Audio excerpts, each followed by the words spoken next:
Dans les 3 épisodes précédents, on traversait l'Albanie du sud au nord et on vous a découvert cet incroyable pays dans lequel nous avons été très bien accueillis et pour lequel nous avons eu un réel coup de cœur. Des plages de Ksamil jusqu'au lac Koman en passant par Berat et Tirana, tout nous a clairement émerveillés dans ce pays. Si vous ne les avez pas encore vus, les liens sont en description de cette vidéo.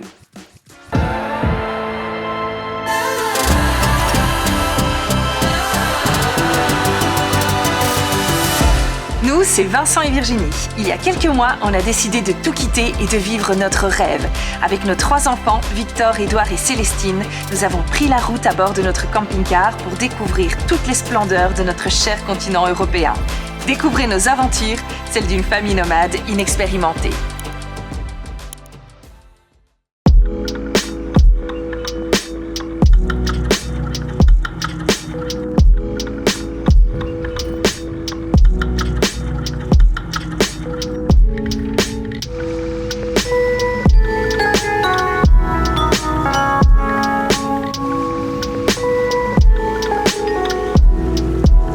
Ça y est, nous voici au Monténégro, nous sommes passés à la frontière sans problème et puis nous avons tout de suite été à Podgorica, la capitale, afin de nous rendre dans l'office du tourisme pour, de 1, vérifier que nous ne devions pas nous enregistrer. C'est le cas si vous logez chez un particulier ou à l'hôtel ici au Monténégro, mais en camping-car, c'est pas nécessaire.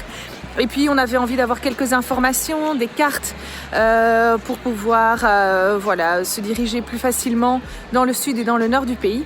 Nous allons faire maintenant un petit tour de la ville, il fait bon, ça fait du bien. On a prévu d'aller dans les montagnes, mais je pense qu'il va y faire un petit peu plus froid, donc pour le moment, on profite de la douceur du temps.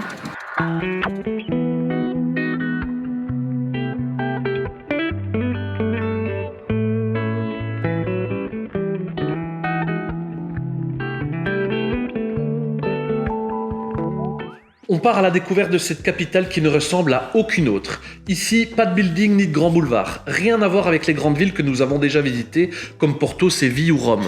Franchement, Podgorica est vraiment une très chouette capitale à taille humaine. On s'est promené pendant, je dirais, un peu plus de 2 heures. On n'a pas tout vu, ça c'est sûr et certain, mais on a fait un walking tour dans le centre en passant par tous les points d'intérêt importants, y compris ici la cathédrale qui est vraiment incroyable. On est rarement rentré dans des cathédrales orthodoxes et donc c'est toujours très très impressionnant. Et voilà, donc c'est une très bonne chose de faite, on est content d'avoir découvert cette jolie ville qu'on prononce Podgorica par ici. Bon, pour tout vous dire, voici la boucle qu'on avait imaginée avec Virginie pour visiter l'entièreté de ce pays. On s'était imaginé partir vers le nord pour rejoindre les villes de Kolašin et Moškovac, pour ensuite se diriger au nord-ouest dans le parc national de Durmitor, rejoindre la ville de Nikšić, visiter le monastère d'Ostrog et terminer en apothéose avec les Bouches de Kotor. Mais vu les températures extrêmement froides dans le nord du pays, on décide de rejoindre directement la côte où les températures sont bien plus clémentes.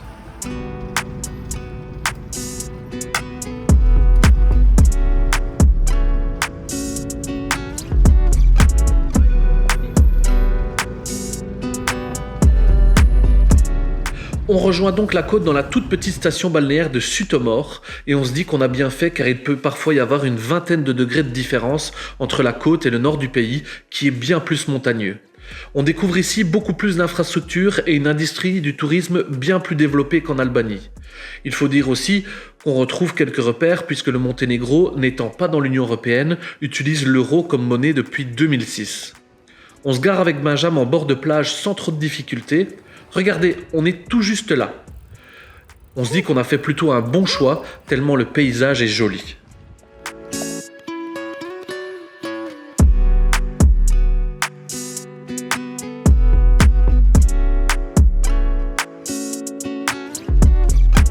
On avait très soif, donc on décide de prendre nos vélos pour rejoindre la ville de Bar. Il s'agit de la principale ville portuaire du Monténégro. Alors on n'est pas trop cathédrale ni monument religieux, mais il faut dire que la cathédrale Saint-Jean-Vladimir est resplendissante.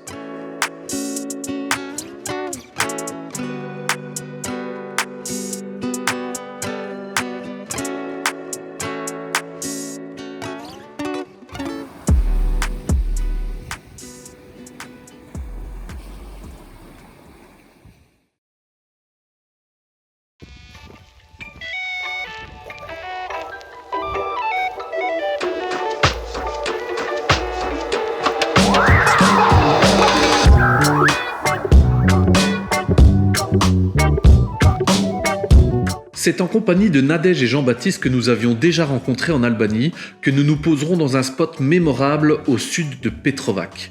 Cette petite ville au bord de l'Adriatique compte 6000 habitants et 4 fois plus lors de la saison touristique. Au départ, c'était un village, mais sa plage de sable de 600 mètres de long l'a transformé en véritable destination très prisée en été.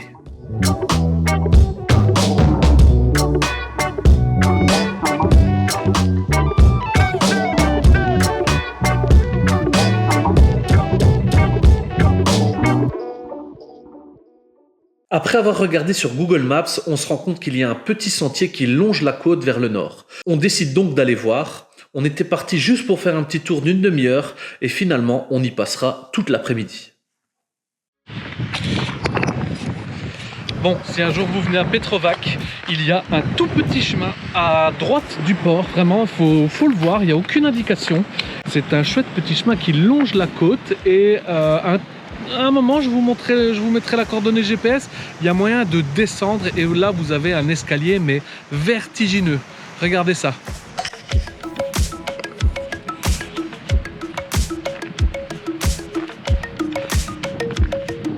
J'ai jamais vu des marches aussi petites et aussi raides.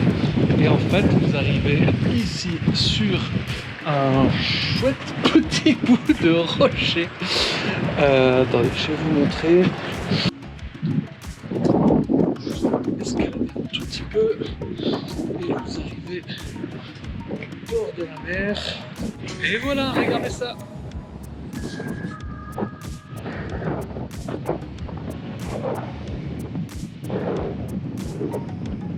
Je sais pas si vous voyez, là c'est les deux petites îles. Je vais vous les montrer en drone, tiens. L'escalier est super raide. Pour la petite anecdote, il y avait un couple là-bas, tout en bas, en train de se bécoter, etc. Et donc ils m'ont vu arriver avec ma GoPro. Et donc voilà, je vous ai montré les images. Bien sûr, eux, je les ai coupés. Et le monsieur m'a bien demandé de ne pas apparaître dans la vidéo. Donc à mon avis, c'était quand même un couple peut-être pas 100% légitime, mais donc voilà, c'est assez marrant de voir tout ça. Voilà, et quand vous continuez le chemin, vous arrivez dans un tunnel sous la roche. On ne sait pas ce qu'il y a à l'autre bout. Pour le coup, rando plutôt original parce qu'on a une succession de tunnels et chaque fois, à chaque sortie de tunnel, c'est la découverte. On ne sait pas sur quel paysage on va tomber. On a des plages, des roches, enfin vraiment la vue est extraordinaire. Et en plus de ça, je ne sais pas si vous avez vu, mais regardez la couleur du ciel. Voilà, ça rajoute beaucoup de charme à tout ça, hein.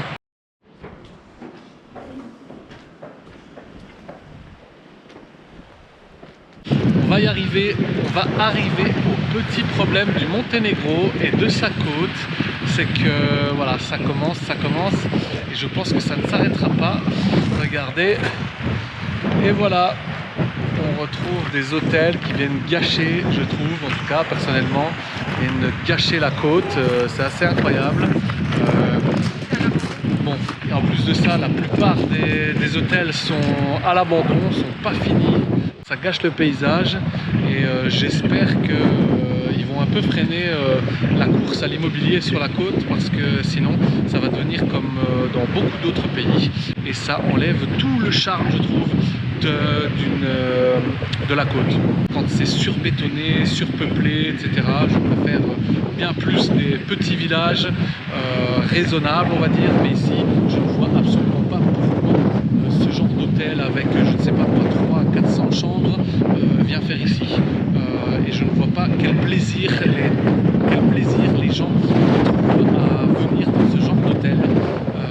Donc voilà, ce n'est que mon avis, mais si vous voulez en discuter dans les commentaires, je suis bien sûr ouvert à la discussion. Non mais sérieux, vous avez vu la taille de cet hôtel, sincèrement? Qui aime aller dans ce genre de... Enfin bon, je ne vais pas juger, mais voilà, moi, en tout cas, ce genre d'hôtel, c'est proscrit, mais à vie pour moi, à vie. Ça vient tout gâcher. Alors vous avez beau avoir un service 5 étoiles avec des couverts en argent, même en or, ou des assiettes en porcelaine, etc. Pour moi, ça ne vaut pas, ça ne vaut rien tout ça. Ça ne vaut rien. Regardez comment cette côte est défigurée par cet hôtel. Petite session d'urbex avec Edouard et Victor dans cet hôtel abandonné. On a rarement vu un hôtel abandonné de cette taille, c'est hallucinant.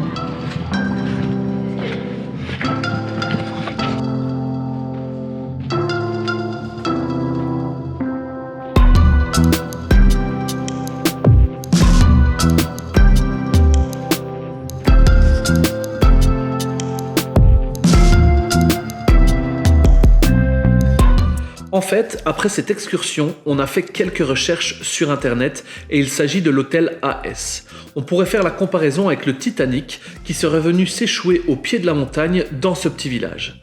Il y a eu pas mal d'affaires de corruption entre les propriétaires et le gouvernement monténégrin, mais aujourd'hui, plus de 20 ans après sa construction, il est toujours à l'abandon. On se rend compte qu'en fait les tunnels que nous venons de traverser ont été construits à l'époque pour que les clients de l'hôtel puissent rejoindre le centre du village. Voilà la belle petite fontaine où on pourrait prendre le petit mojito avec vue sur la plage. Quel bonheur! On va pas avoir le vertige. En fait, voilà, à chaque étage, c'est la même chose, le même plan.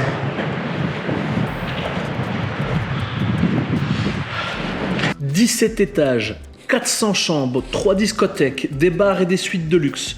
Ils avaient vu vraiment grand. Trop grand même. »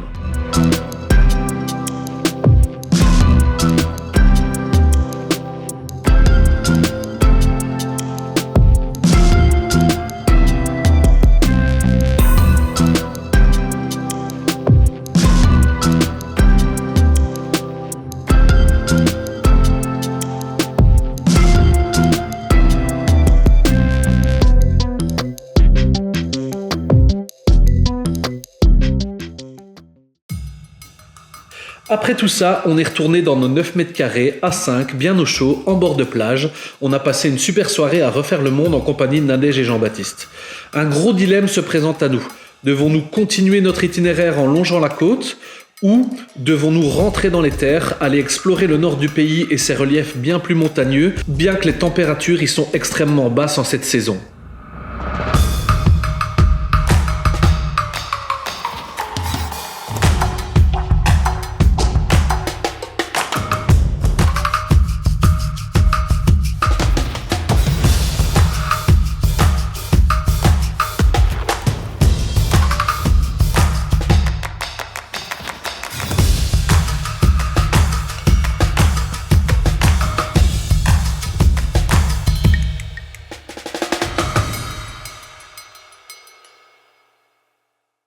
Merci à toutes et à tous d'avoir regardé cette vidéo. Non, surtout pas, ne vous abonnez pas tout de suite. Non, non, non, non, non, non. Parlez-en d'abord à vos amis. Dites-moi combien d'amis vous avez informés et combien d'amis lâcheront un petit pouce bleu à cette vidéo. Non, je déconne.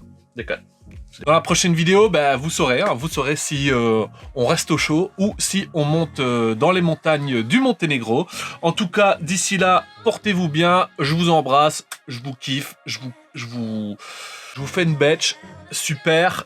Un grand merci. N'oublie pas. Ciao! And to you.